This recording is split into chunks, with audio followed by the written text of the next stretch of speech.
Ներքին գործերի նախարար Արփինե Սարգսյանը հունիսի 25-ին պարգևներ է հանձնել փրկարար ծառայության տարբեր ստորաբաժանումների ջրասուզակների, որոնք հունիսի 15-ից 22-ը ակտիվ ներգրավվածություն են ունեցել Փամբակ գետում իրականացված լայնածավալ որոնողական աշխատանքներին։ Ծառայողական պարտականությունները բարեխեղճորեն եւ բարձր պատասխանատվությամբ կատարելու համար ջրասուզակ Վահե Մելքոնյանը պարգևատրվել է անբասիր ծառայության համար մեդալով։ Անվեհեր փրկարար մեդալով պարգևատրվել են Հովակին Բաբայանը, Հայկ Քոչարյանը, Արմեն Խաչատրյանը, Պարքև Հովսեփյանը և Մխիթար Մեսրոպյանը։ Փրկություն օգնություն մեդալով պարգևատրվել են Նարեկ Բաբայանը, Արթուր Խաչատրյանը, Խաչատուր Մուրադյանը, Թաթուլ Հովհաննիսյանը,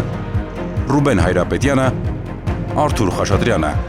Այլ հրամաններով պարգևատրվել են նաև որոնողական աշխատանքների ներգրավված փրկարարական ծառայողներ, որոնք իրենց ներդրում են ունեցել իրականացված գործողությունների արդյունավետ կազմակերպման և կատարման գործում։ Ներքին գործերի նախարար Արփինե Սարգսյանը որոնողական աշխատանքների ամբողջ ժամանակահատվածում կատարած աշխատանքի համար շնորհակալություն է հայտնել փրկարարական ծառայողներին։ Բարձր գնահատելով նրանց մասնագիտական պատրաստվածությունն ու անձնվեր ծառայությունը, նախարարը ընդգծել է, որ բարդ որոնողական աշխատանքների ընթացքում գործել են բարձր պատասխանատվությամբ, հավատարիմ մնալով մասնագիտական առաքելությանը։